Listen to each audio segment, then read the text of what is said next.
اگر ہم اس قرآن کو غیر عربی زبان میں نازل کرتے تو یہ لوگ کہتے کہ اس کی آیتیں ہماری زبان میں کیوں کھول کر بیان نہیں کی گئیں؟ کیا خوب کہ قرآن تو عجمی اور مخاطب عربی۔ کہہ دو کہ جو ایمان لاتے ہیں ان کے لیے یہ ہدایت اور شفا ہے، اور جو ایمان نہیں لاتے ان کے کانوں میں گرانی یعنی بہراپن ہے، اور یہ ان کے اندھے پن کا باعث ہے۔ ان کو گویا دور کی جگہ سے آواز دی جاتی ہے۔ اور ہم نے موسیٰ کو کتاب دی، پھر اس میں اختلاف کیا گیا، اور اگر تمہارے پروردگار کی طرف سے ایک بات پہلے نہ ٹھہر چکی ہوتی تو ان میں فیصلہ کر دیا جاتا۔ اور یہ اس قرآن کی طرف سے بڑے بھاری شک میں پڑے ہیں۔ جو نیک کام کرے گا تو اپنے لیے، اور جو برے کام کرے گا تو ان کا ضرر اسی کو ہوگا، اور تمہارا پروردگار بندوں پر ظلم کرنے والا نہیں۔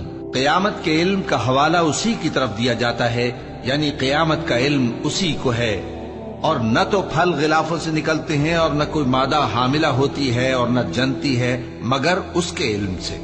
اور جس دن وہ ان کو پکارے گا اور کہے گا کہ میرے شریک کہاں ہیں، تو وہ کہیں گے کہ ہم تجھ سے عرض کرتے ہیں کہ ہم میں سے کسی کو ان کی خبر ہی نہیں، اور جن کو پہلے وہ اللہ کے سوا پکارا کرتے تھے سب ان سے گم ہو جائیں گے، اور وہ یقین کر لیں گے کہ ان کے لیے کوئی راہ فرار نہیں۔ انسان بھلائی کی دعائیں کرتا کرتا تو تھکتا نہیں، اور اگر اس کو تکلیف پہنچ جاتی ہے تو نا امید ہو جاتا ہے، آس توڑ بیٹھتا ہے، اور اگر تکلیف پہنچنے کے بعد ہم اس کو اپنی رحمت کا مزہ چکھاتے ہیں تو کہتا ہے کہ یہ تو میرا حق تھا، اور میں نہیں خیال کرتا کہ قیامت برپا ہو۔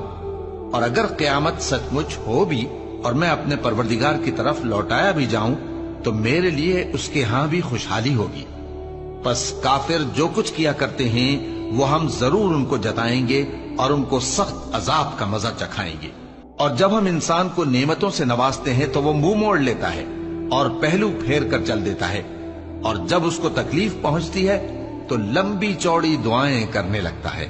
کہو کہ بھلا دیکھو تو اگر یہ قرآن اللہ کی طرف سے ہو پھر بھی تم اس سے انکار کرو تو اس سے بڑھ کر کون گمراہ ہے جو حق کی مخالفت میں دور نکل گیا ہو۔ ہم ان قریب ان کو اطراف عالم میں بھی اور خود ان کی ذات میں بھی اپنی نشانیاں دکھائیں گے، یہاں تک کہ ان پر ظاہر ہو جائے گا کہ قرآن حق ہے۔